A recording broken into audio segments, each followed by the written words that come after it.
Hello all welcome to Satish పండు thoughts. మనం ఈరోజు గోల్డెన్ డేస్ గురించి మాట్లాడుకోబోతున్నాం. అంటే India is a developing country అంటుంటారు కదా, ఆ డెవలప్మెంట్ను చూస్తూ పెరిగిన రోజులు అవి. ఇప్పుడు చేతిలో మొబైల్ ఒక 10 నిమిషాలు లేకపోతే బతకలేని రోజులు ఇవి. కానీ ఆ మొబైల్ కూడా పుట్టని కాలంలో గడిపిన రోజులు అవి. ఇప్పుడు టీవీలు అంటే ఓఎల్ఈడి, క్యూఎల్ఈడి వీటిని చూస్తూ సాటిస్ఫై అవుతున్న రోజులు.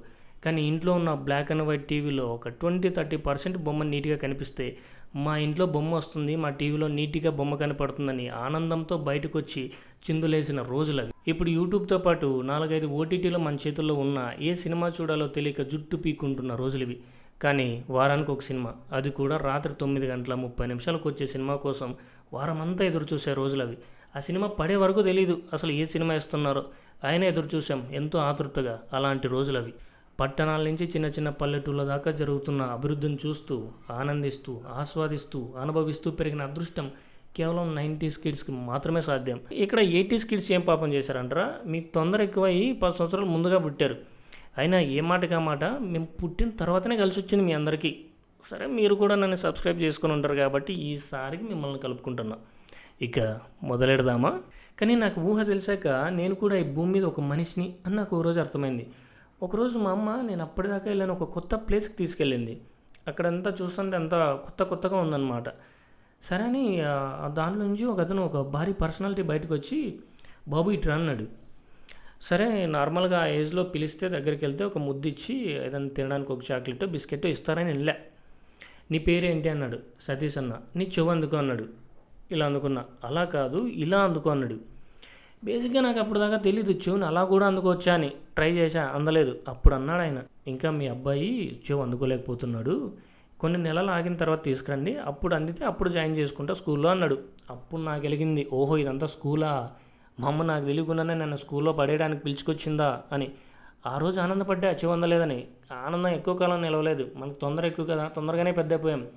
కొన్ని రోజుల తర్వాత నా చెవు నాకు అందింది, నా చెవు నాతో పాటు ఆయనకు కూడా అందేది. సో ఇలా గడుస్తున్న రోజుల్లో క్లాస్ మారాల్సి వచ్చింది. సో అప్పుడు వేరే స్కూల్లో జాయిన్ అయ్యామన్నమాట. అప్పుడు ఏంటంటే మా క్లాస్కి పక్క క్లాస్కి కేవలం ఒక 3 feet హైట్ ఉన్న ఒక గోడ మాత్రమే ఉండేది. సో ఆ క్లాస్లో ఏం జరుగుతుందో తెలియాలంటే మేము ఇక్కడ లేచి చూస్తే మాకు కనిపించేదన్నమాట. సో అలాంటప్పుడు మా ఫ్రెండ్ ఒకటి వెనకల, రే పక్క క్లాస్లో గొడవ జరుగుతున్నట్టుంది, ఒకసారి లేచి చూడు అన్నాడు. సరే నేను వెళ్ళి చూస్తున్నా. ఇట్లా చూస్తుంటే వాడు వెనకల నుంచి జమ్మని లాగేసాడు మొత్తం. నాకు అర్థం కాలే ఏం చేశాడు అని వెనక్కి తిరిగి చూస్తే మొత్తం ప్యాంట్ ఫ్రీ షో అందరికీ క్లాస్ మొత్తం. నాకు తెలిసి నేను ఇదే డ్రెస్ వేసుకున్నాను అనుకుంటా. సో ఫ్రంట్ నుంచి ఇది, బ్యాక్ నుంచి ఆ రోజు క్లాస్ వాళ్ళ పరిస్థితి, అమ్మాయిల పరిస్థితి. సో మీ ఇమాజినేషన్కే వదిలేస్తున్నా. ఈ ప్రపంచంలోకి టెక్నాలజీ ఎలా వచ్చిందో నాకు ఐడియా లేదు, కానీ నా లైఫ్లోకి ఈ టెక్నాలజీ ఎలా వచ్చిందో నాకు ఐడియా ఉంది. సో ఒక చిన్న రేడియో, దాని తర్వాత వాక్మెన్, దాని తర్వాత టేప్ రికార్డు, ఇవన్నీ ఆల్రెడీ నేను పెరిగే క్రమంలోనే ఇవన్నీ ఉన్నాయి కాబట్టి నాకు వాటిని చూస్తే నాకు అంత పెద్ద ఏదో అద్భుతం చూసిన ఫీలింగ్ అయితే లేదు. కొన్ని ఇయర్స్ గడిచాక టీవీ అనే మాట ఎక్కువ వినపడేది. అంటే టీవీలో బొమ్మలు వస్తాయి, సో అంటే సినిమాలు చూసుకోవచ్చు, పాటలుగానే వస్తాయి, సో మన ఇంట్లో కూర్చొని కరెంట్ ఉంటే హ్యాపీగా సినిమా చూడొచ్చు అని ఇలా చెప్తుంటే వినేవాన్ని అనమాట. కానీ ఎప్పుడు ఆ ఎక్స్పీరియన్స్ అయితే లేదు, ఆ టీవీ చూస్తూ పెరిగిన ఎక్స్పీరియన్స్ అయితే లేదు. ఇలా జరుగుతున్న క్రమంలోనే కొన్ని సంవత్సరాల తర్వాత మా ఇంట్లోకి టీవీ వచ్చింది. So black and white TV తెచ్చారనమాట. సో ఇంకా తెలుసు కదా మన ఇండియా కల్చర్, ఏదైనా ఇంట్లో కొత్త వస్తువు వస్తే దానికి పసుపు పెట్టి దానికి కుంకుమ పెట్టి పెట్టేశారు, ఫిట్ చేశారు. టీవీ ఎక్కడ చేశారో తెలుసా? బొక్కెట్టేశారు. దేనికి? గోడకి బొక్క వేసి దాంట్లో టీవీ పెట్టారనమాట. నమ్మట్లేదు కదా, షాక్ అయ్యారా? సో ఇక్కడ చూస్తున్నా చూడండి. సో ఇలానే మొత్తం గోడకి బొక్క పెట్టి అందులో టీవీ పెట్టి చూసాం. దాదాపుగా 1 సంవత్సరం 2 సంవత్సరాలు కాదు, దాదాపుగా నేను డిగ్రీ చదివే వరకు ఇందులోనే చూసాం. సరే, ఇంకా టీవీ వచ్చినప్పటి నుంచి నాతో ఇంట్లో టార్చర్ మా వాళ్ళకి. ఎందుకంటే ఆదివారం సినిమా ఈ టీవీలో రాత్రి 9:30 రోజు 9 అయితేనే టింగ్ టింగ్ టింగ్ టింగ్ టింగ్ టింగ్ అని ఒక బీజిఎం వచ్చేది. ఈటీవీ న్యూస్కు స్వాగతం, ఈనాటి ముఖ్యాంశాలు అంటే నాకు నిద్ర వచ్చేదన్నమాట. అంటే పొద్దున్నే సుప్రభాతం వింటే మెలకు ఎలా వస్తుందో, చిన్నప్పుడు ఎందుకో ఆ సౌండ్ వింటేనే నిద్ర వచ్చేసేది. ఇంకా అయిపోయింది ఈరోజు డే ఎండ్ అంతే అన్న ఫీలింగ్తో నిద్రపోయేవాళ్ళం అనమాట. కానీ ఆదివారం వస్తే చాలు, ఫస్ట్ చెప్పిన తర్వాత మళ్ళీ లాస్ట్లో మళ్ళీ ఇంకొకసారి ముఖ్యాంశాలు చెప్తారు కదా, అప్పుడు మెలకు వచ్చేది. అప్పుడు లేచి కూర్చునేవాడిని. ఇంకా దాని తర్వాత మా పేరెంట్స్ పనుకునేవాళ్ళు. అప్పటి నుంచి మొదలైద్ది అసలు టాస్క్. తక్కువ సౌండ్ పెట్టుకోవాలి, కొద్దిగా దగ్గర కూర్చోవాలి, దూరం కూర్చుంటే వినపడదు, సౌండ్ ఎక్కువ పెడితే ఇంట్లో వాళ్ళు వేస్తారు. సరే చూస్తుంటే ఏదో ఒక డిస్టర్బెన్స్ వచ్చేది టీవీలో, ఏదో బ్లింక్ అవ్వడం కానీ లేకపోతే ఏదో చుక్కలు చుక్కలు రావడం కానీ జరిగేదన్నమాట. అప్పుడు రిమోట్ లేదు కదా, టీవీ దగ్గరికి వెళ్ళి ఒకటి చిన్నది అది తిప్పేది ఉండేదన్నమాట. దాన్ని పట్టుకొని ఫట్ ఫట్ ఫట్ అని తిప్పాలి. ఆ తిప్పే సౌండ్కి పడుకున్న మా పేరెంట్స్ కాదు కదా, పక్కింట్లో పడుకున్న వాళ్ళు ఏం పని చేసినా సరే లేచి కూర్చుంటారు, అంత సౌండ్ వచ్చేది అప్పట్లో. అలా చూస్తూ చూస్తూ చూస్తూ ఒక వారం ఒక సినిమా చూసా. అందులో హీరో గొడ్డలు తీసుకుని రౌడీలను వీధులంటి పరిగెట్టించి నరుకుతుంటే ఆ విజువల్స్ దాదాపుగా మీరు చెప్తే నమ్మరు కానీ నెల రోజులు నా మైండ్లో నుంచి వెళ్ళలేదు. సో నేను అప్పుడు ఫిక్స్ అయ్యా, ఖచ్చితంగా ఇప్పుడు నేను పేరు మార్చుకోవాలి. ఆ సినిమా పేరు ఏంటంటే సమరసింహారెడ్డి.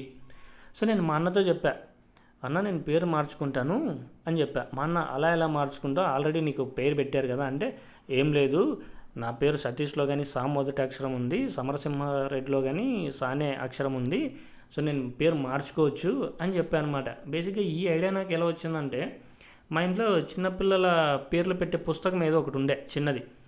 సో నాకు ఐడియా ఉందన్నమాట. అంటే మనకి పుట్టిన తేదీ నక్షత్రాన్ని బట్టి మనకి ఏ అక్షరంతో స్టార్ట్ అయితే మంచిదో సో ఆ అక్షరంని ఫిక్స్ చేస్తారు. అలా నా పేరు సమరసింహారెడ్డిలో ఇందులో తప్పేముందనుకొని మా అన్నకు చెప్పాను అనమాట. మా అన్న దాన్ని చాలా సీరియస్గా తీసుకొని నాకు బాగా గుర్తుంది, ఛత్రపతి సినిమాలో ఇంటర్వెల్ ముందు ప్రభాస్ వర్షంలో నిలబడి ప్రభాస్ ఫ్రెండ్స్ మొత్తం గొడుగు పట్టింటారనమాట ప్రభాస్కి.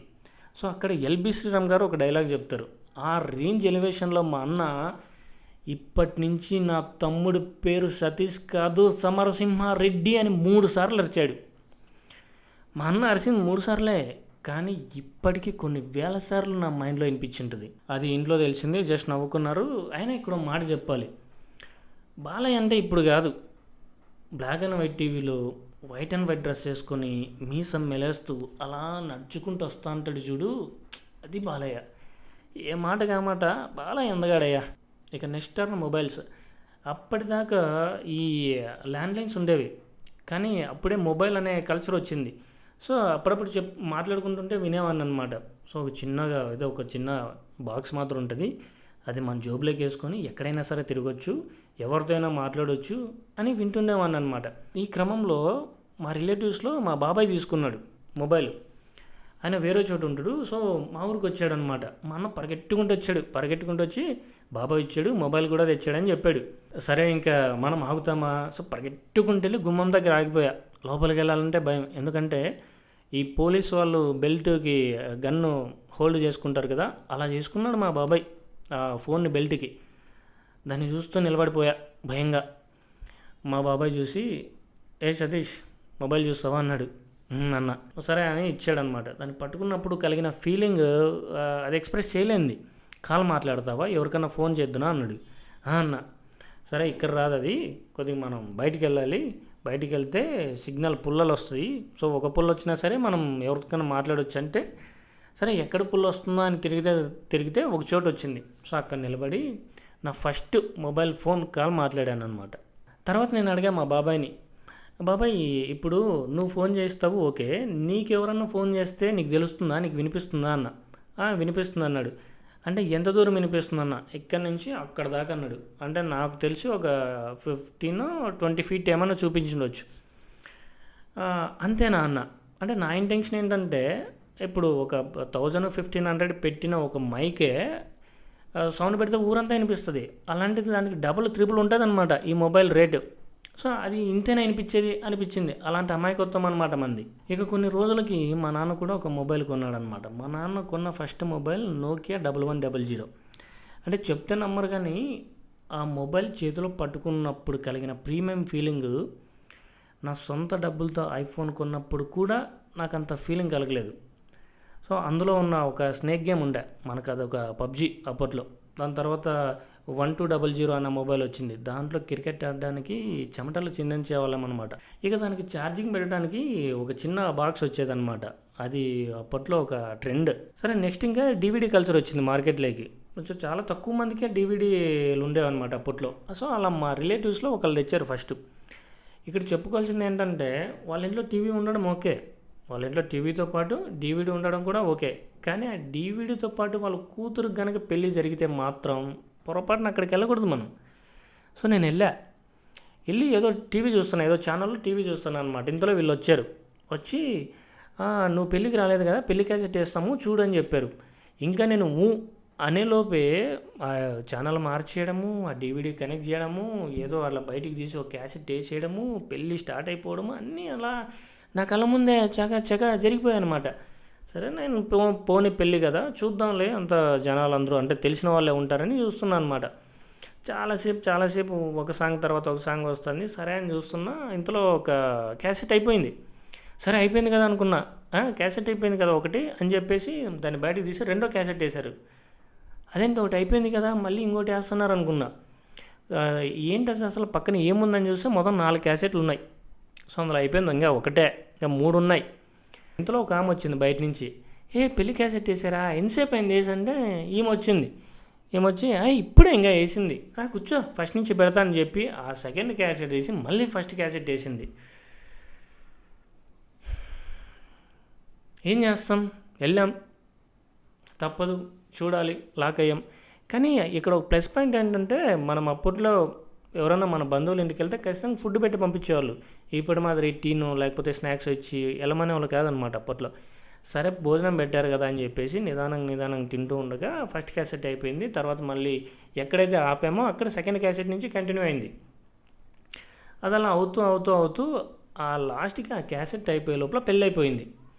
అమ్మయ్య పెళ్ళి అయిపోయింది, ఇంకెళ్ళొచ్చు అని చెప్పేసి నిదానంగా ఇంక లేచా పైకి. లేస్తే సతీష్ ఎక్కడికి వెళ్తున్నావు అన్నారు. అయిపోయింది కదా పెళ్ళి అయిపోయింది కదా అంటే, ఎక్కడైపోయింది, ఇప్పుడే 2 క్యాసెట్లు అయినా ఇంకా 2 ఉన్నాయి కదా అన్నారు.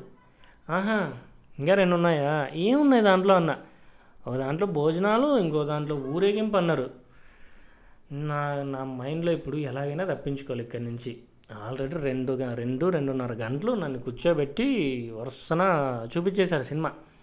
ఇక మళ్ళీ 2 క్యాసెట్లు అంటే అది భోజనాలు అంట, మళ్ళీ ఊరేగింపు అంట. నాకు సంబంధం లేని సబ్జెక్ట్ అది. సరే అని చెప్పి బాగా చేశారు, బాగా జరిగింది పెళ్ళి, చాలామంది వచ్చినారు, పెళ్ళికి బాగా ఖర్చు అయింటుంది కదా అది ఇది అని చెప్పేసి ఇప్పుడే వస్తానని చెప్పేసి బయటకు వచ్చా, తప్పించుకున్నా. అలా రిలేటివ్స్ దగ్గర తప్పించుకోగలిగాను, కానీ మా ఊరి కేబుల్ ఆపరేటర్ దగ్గర మాత్రం తప్పించుకోలేకపోయేవాళ్ళం. మా ఊరు మొత్తానికి ఒకటే కేబుల్ ఆపరేటరు. సో ఆయన వదిలేదే 1-2 ఛానల్స్. సో వదులుతూ ఉండేవాడు అనమాట. ఇంతలో వాళ్ళ కూతురికి పెళ్లి చేశాడు, బాగా గ్రాండ్గా చేశాడు పెళ్ళి. సరే అనుకున్నాం. సరే ఒకసారి ఏదో సినిమా చూస్తుంటే ఆ సినిమా కట్టేసి పెళ్లి క్యాసెట్ వేసాడు.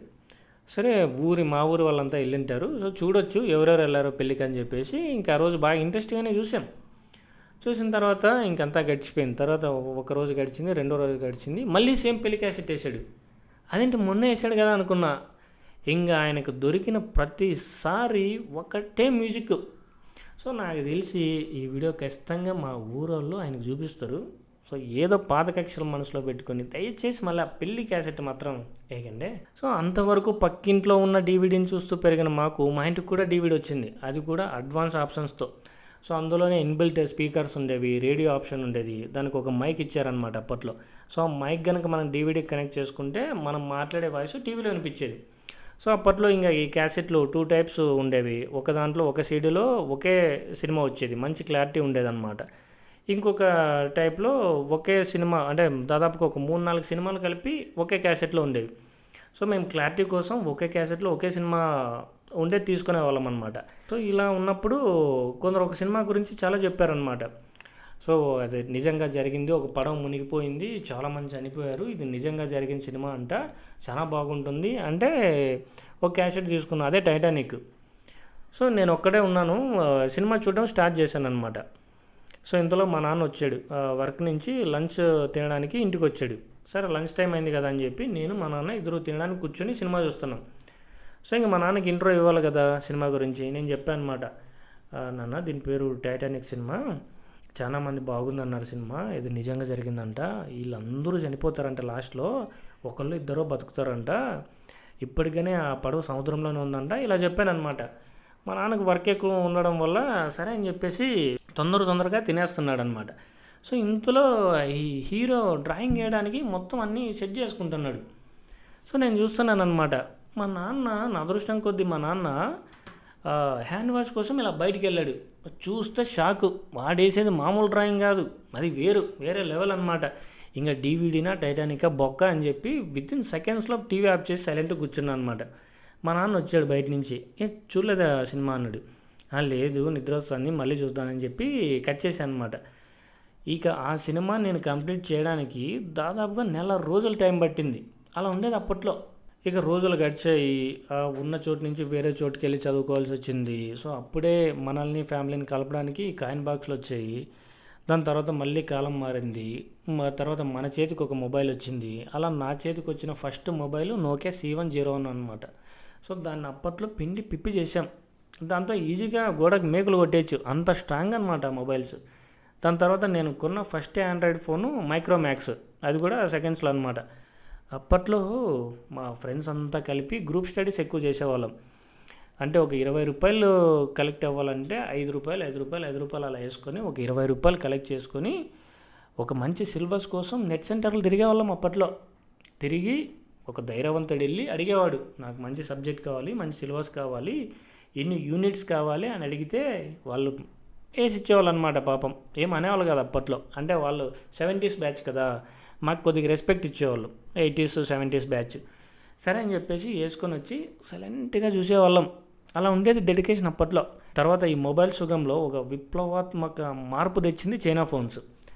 అలానే ఈ టాక్ టైం దీనికి సంబంధించి ఒక మార్పు తీసుకొచ్చింది డొకోమో. అయితే ఈ ఇంటర్నెట్ యుగంలో ఒక ట్రెండ్ సెట్ చేసింది మాత్రం జియో. అంటే ఇంక అప్పటి నుంచి అన్లిమిటెడ్ డేటా, ఇంకా ప్రతి ఒక్క మొబైల్లోనూ కొత్త సిలబస్, ఇంకా అన్నీ అందుబాటులోకి వచ్చేసాయి అనుకోండి అప్పట్లో. ఇవన్నీ ఎందుకు చెప్తున్నానంటే మన కళ్ళ ముందే మారిన కాలం ఇదంతా. సో 90sలో పుట్టిన మనము ఇప్పుడున్న సిచ్యువేషన్స్ని బట్టి మహా అయితే మనం ఒక 60 ఏళ్ళు మనం బతుకుతాం అనుకుంటే ఇప్పటికి సగం అయింది. అంటే ఇది ఇంటర్వెల్. సో ఆరంభం నుంచి అడ్వాన్స్ టెక్నాలజీ దాకా మారుతున్న ప్రతి మార్పుకి ప్రత్యక్ష సాక్షులం మనం. మనకు టెక్నాలజీ వాడడము తెలుసు, ఇవి లేకుండా బతకడము తెలుసు. చాలా చూసాం మనం, రేడియో నుంచి స్మార్ట్ టీవీ దాకా, కీప్యాడ్ మొబైల్ నుంచి ఇప్పుడు నీ చేతిలో పట్టుకున్న స్మార్ట్ ఫోన్ దాకా, వారానికి ఒక్క సినిమా ఆప్షన్ నుంచి నీ చేతిలో 100 సినిమాలు చూడగలిగేదాకా, డిటిఎస్ నుంచి డాల్బీ అట్మాస్ దాకా. సినిమా టికెట్ చూడాలంటే చొక్కా చించుకుంటున్న రోజుల నుంచి చెమట పట్టకుండా బుక్ మై షోలో టికెట్ బుక్ చేసుకునేదాకా, ఒక కాల్ మాట్లాడాలంటే నిమిషానికి ₹25 ఉన్నప్పటి నుంచి అన్లిమిటెడ్ కాల్స్ దాకా, వయసులో ఉన్న అమ్మ నుంచి వయసు అయిపోతున్న అమ్మ దాకా చాలా చూసాం మనం. సింపుల్గా చెప్పాలంటే 90s కిడ్స్గా ఉండడం అంత మామూలు విషయం కాదు. తమకు చదువుకోవాలని ఉన్న ఆర్థిక స్తోమత లేక చదువు మానేసిన మనుషులెందరో, తమకు ఏదో సాధించాలని ఉన్న వయసు మీద పడ్డ అమ్మా నాన్నల కోసం తమ కెరియర్నే వదిలేసిన మనుషులెందరో, ఇటు సంప్రదాయంగా వస్తున్న వ్యవసాయమా లేక చదువుకొని చేసే ఉద్యోగమా అన్న క్వశ్చన్కు ఫెయిల్ అయిన మనుషులెందరో. అయినా సరే మనకేం వయసు అయిపోలేదు, జస్ట్ ఇప్పుడే మొదలైంది, అడుగు. ఇప్పుడు అడిగేస్తే సక్సెస్ అవుతామన్న గ్యారెంటీ ఏంటంటావా? ఏ గ్యారెంటీ లేని చైనా ఫోన్ కొని వాడిన గుండె రమ్మంది. ఎగ్జామ్స్లో మార్కులు వస్తే టీచర్ ఈత కర్రలతో ఎదురు కర్రలతో కొట్టిన తట్టుకున్న బాడీ రమ్మంది. అంతెందుకు 7th క్లాస్కే పబ్లిక్ రాసిన బుర్ర రమ్మంది. వాటి ముందు ఇవన్నీ అంత ఆఫ్టర్ ఆల్. అయినా 90s కిడ్స్ అంటే ఇవే కాదు, చాలా ఉన్నాయి. మనం వాడిన బూట్ కట్ ఫ్యాంట్లు, జనవరి రోజు వేసిన గ్రీటింగ్ కార్డులు, ఇంద్రా సినిమాలోని డ్రెస్సులు, మనం ఫాలో అయిన ధోని హెయిర్ స్టైల్స్. అయినా 25 జ్ఞాపకాలు 5-10 నిమిషాల్లో చెప్పమంటే ఎలా? ఇంకా ఉన్నాయి, చాలా దాచాం కుప్పలు. సో ఇప్పటిదాకా ఈ వీడియో మీరు చూసారంటే ఖచ్చితంగా ఈ వీడియో మీకు నచ్చిందని అనుకుంటున్నాను. ఇందులో 80s 90s కిడ్స్ ఉంటే కనుక ఈ వీడియోని మన కమ్యూనిటీకి మొత్తం షేర్ చేసి ఈ ఛానల్ని చెయ్యని లేపండి పైకి. ఫైనల్గా మీకు చిన్న మాట, don't worry about your age, show your courage. Thank you very much. Signing off Satish Manu, bye.